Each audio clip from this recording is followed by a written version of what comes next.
നമസ്കാരം, എൻ്റെ പേര് അഖിൽ.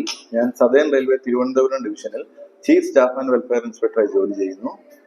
ഈ വീഡിയോയിൽ നമ്മൾ യൂണിഫൈഡ് പെൻഷൻ സിസ്റ്റം, അതായത് ഏകീകൃത പെൻഷൻ പദ്ധതി സെൻട്രൽ ഗവൺമെന്റ് നടപ്പാക്കിയ 1/4/2025 മുതൽ നടപ്പാക്കിയ സ്കീമിൽ ഓൾറെഡി സർവീസിൽ നിന്ന് വിരമിച്ചവർക്കും സർവീസിൽ വിരമിച്ച ശേഷം മരിച്ചവർക്കും എന്ത് ബെനിഫിറ്റാണ് കിട്ടുന്നത് എന്നതിനെ കുറിച്ചാണ് ചർച്ച ചെയ്യുന്നത്. ഈ ഓപ്ഷൻ UPS എന്ന സ്കീമിലേക്കുള്ള ഓപ്ഷൻ 31/3/2025 മുമ്പ് വിരമിച്ചവർക്കും ഈ സ്കീമിൽ ചേരാനായി ഓപ്ഷൻ നൽകാവുന്നതാണ്. അവർക്കും ഈ സ്കീം നിലവിൽ വന്ന 1/4/2025 ശേഷം 3 മാസത്തിനുള്ളിൽ ഓപ്ഷൻ നൽകി UPS സ്കീമിലേക്ക് വരാവുന്നതാണ്. എംപ്ലോയി മരിച്ച കേസുകളിലും 31/3/2025 മുമ്പ് മരണപ്പെട്ട കേസുകളിലും UPS സ്കീമിലേക്ക് ഫാമിലിക്ക് സ്വിച്ച് ഓവർ ചെയ്യാവുന്നതാണ്. UPS സ്കീമിൽ നമുക്ക് ഓൾറെഡി സർവീസിൽ നിന്ന് വിരമിച്ചവർക്ക് എന്തൊക്കെ ബെനിഫിറ്റ്സ് ആണ് ഉള്ളതെന്ന് ഇനി ചർച്ച ചെയ്യാം.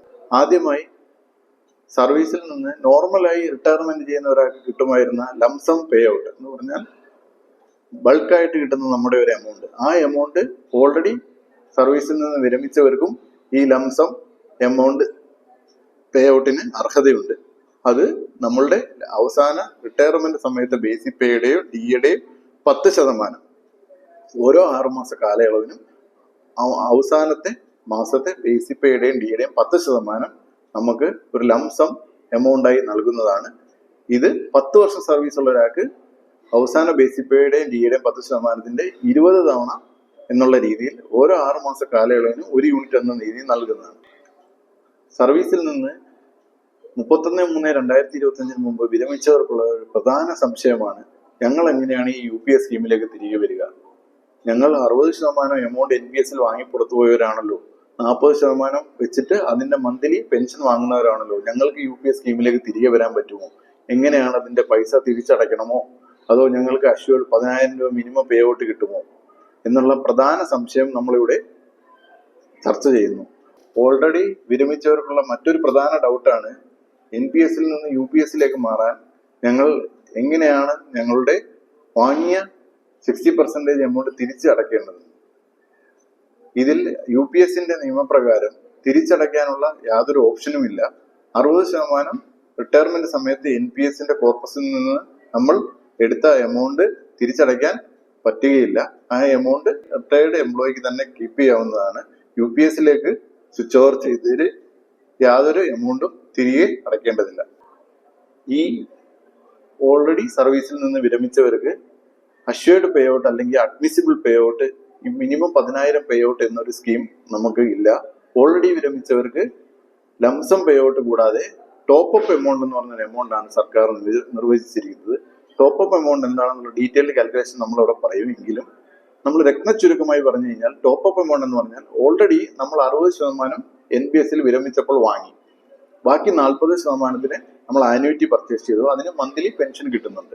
ടോപ്പ് അപ്പ് എമൗണ്ട് എന്ന് പറഞ്ഞാൽ UPSലായിരുന്നെങ്കിൽ എത്ര എമൗണ്ട് നമുക്ക് പെൻഷൻ കിട്ടുമായിരുന്നു, അതിൽ നിന്ന് നമ്മളുടെ ഇപ്പോൾ മാസം വാങ്ങുന്ന ആന്യൂറ്റി എമൗണ്ട് കുറയ്ക്കണം. ആ ഡിഫറൻസ്, ആ വ്യത്യാസത്തിനെയാണ് നമ്മൾ ടോപ്പ് അപ്പ് എമൗണ്ട് ആയി പറയുന്നത്. ആ എമൗണ്ട് മാത്രമേ ഓൾറെഡി സർവീസിൽ നിന്ന് വിരമിച്ചവർക്ക് കിട്ടൂ.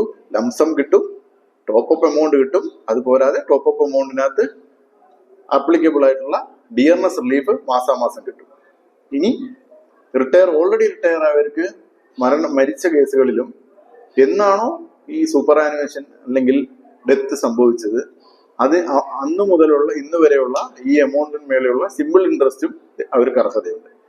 ഒരു ഉദാഹരണത്തിന്, എംപ്ലോയി 2020 റിട്ടയർ ചെയ്തതാണെങ്കിൽ, ഇപ്പോൾ ഓപ്ഷൻ കൊടുത്ത് UPSലേക്ക് മാറുകയാണെങ്കിൽ 2020 ലംസം കാൽക്കുലേഷൻ, ലംസം എമൗണ്ട് കിട്ടും.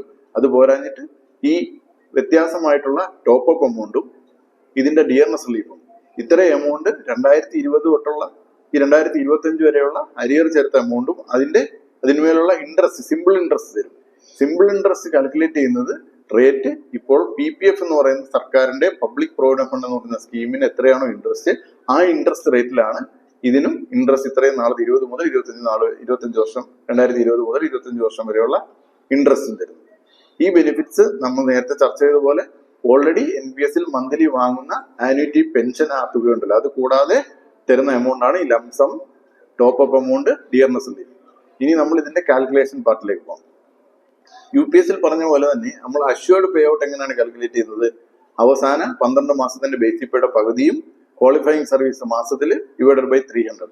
ഇതിനകത്ത് minimum guaranteed pay out basic പേയുടെ ആവറേജും ബൈ 2 ഇൻറ്റു എത്ര മാസം സർവീസ് ഡിവൈഡഡ് ബൈ 300 എന്ന് പറയുന്ന ബെഞ്ച് മാർക്ക് മാസ കാലയളവ് വെച്ചിട്ടുണ്ട്. അത് കാൽക്കുലേറ്റ് ചെയ്യുമ്പോൾ 10,000-ൽ താഴെയാണെന്നുണ്ടെങ്കിൽ 10,000 രൂപ മിനിമം ഗ്യാരണ്ടീഡ് പേ ഔട്ട് ആകും. പക്ഷേ മിനിമം 10 വർഷം സർവീസ് ഉണ്ടായിരിക്കണം. അതായത് 120 മാസം മിനിമം സർവീസ് ഉണ്ടെങ്കിൽ മാത്രമേ മിനിമം 10,000 രൂപ പേ ഔട്ട് കാൽക്കുലേറ്റ് ചെയ്യൂ. ഇനി 10 വർഷത്തിന് 25 വർഷത്തിന് ഇടയിൽ കാലയളവ് സർവീസ് ഉള്ള ആൾക്കാണെങ്കിൽ അതിന് പ്രൊപ്പോർഷനേറ്റ് അതിന് തുല്യമായിട്ടുള്ള പേ ഔട്ട് കണ്ടുപിടിക്കും.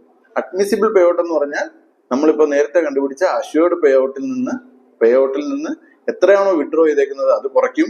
അത് പോരാഞ്ഞിട്ട് നമ്മളുടെ ഇൻഡിവിജ്വൽ പർപ്പസ് നമ്മളുടെ എംപ്ലോയികളുടെ സ്വന്തം അക്കൗണ്ടിലുള്ള എത്ര പൈസ അതിനെ ഒരു സിസ്റ്റം കാൽക്കുലേറ്റഡ് എമൗണ്ട് ഒരു നോർമൽ രീതിയിൽ സർവീസ് ചെയ്തു പോകുന്ന ഒരാൾക്ക് എത്ര എമൗണ്ട് വരുമായിരുന്നോ അത് സിസ്റ്റം കാൽക്കുലേറ്റ് ചെയ്ത് വെച്ചേക്കുന്ന എമൗണ്ട് ഉണ്ടാവും. അതും നമ്മളുടെ സ്വന്തം അക്കൗണ്ടിലുള്ള എമൗണ്ടോട് ടാലി ആയിരിക്കണം.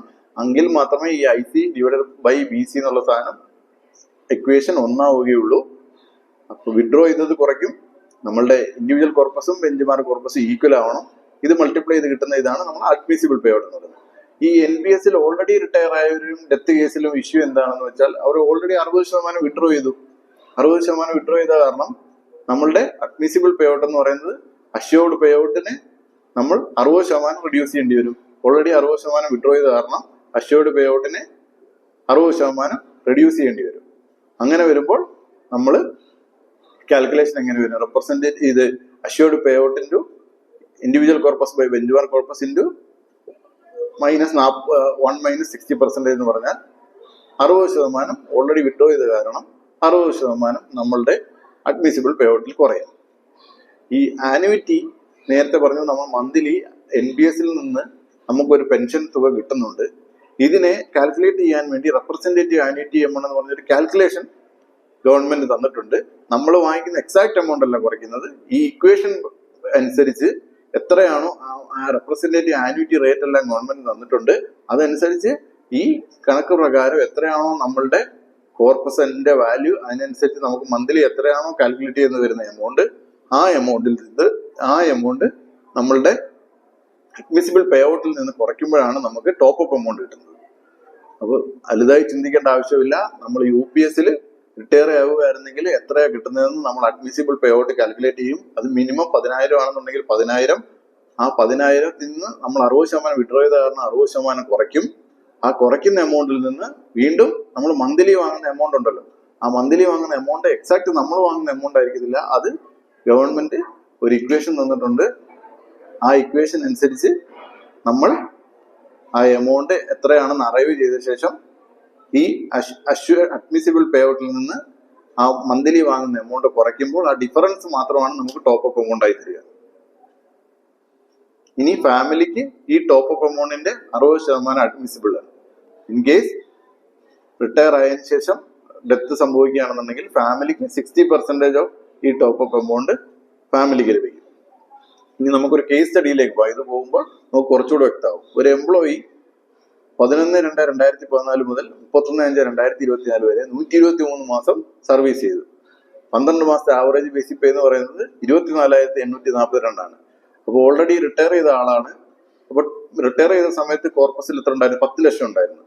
അപ്പൊ 60% സ്വാഭാവികമായി 99% ആൾക്കാരും ഇല്ല, ഏകദേശം 100% ആൾക്കാരും വിഡ്രോ ചെയ്തുകൊണ്ട് വന്ന് പോവാറ് 60%. അങ്ങനെ 6 ലക്ഷം രൂപ പുള്ളിയും വിഡ്രോ ചെയ്തു. മന്ത്ലി കിട്ടുന്ന പെൻഷൻ എന്താണ്? NPS പെൻഷൻ 2,297 രൂപ. ഇനി UPS ഓപ്റ്റ് ചെയ്തായിരുന്നെങ്കിൽ എന്ത് കിട്ടും? നമ്മൾ നേരത്തെ പറഞ്ഞ പോലെ അഡീഷണൽ ആയിട്ട് ലംസം കിട്ടും. 10% of basic pay plus DA. ഓരോ 10 വർഷം സർവീസ് ഉള്ള കാരണം 20 യൂണിറ്റ് കിട്ടും. അങ്ങനെ 76,194 രൂപ ലംസം അഡീഷണൽ ആയിട്ട് കിട്ടും. ഇനി പേ ഔട്ട് എങ്ങനെ കണ്ടുപിടിക്കുന്നത്?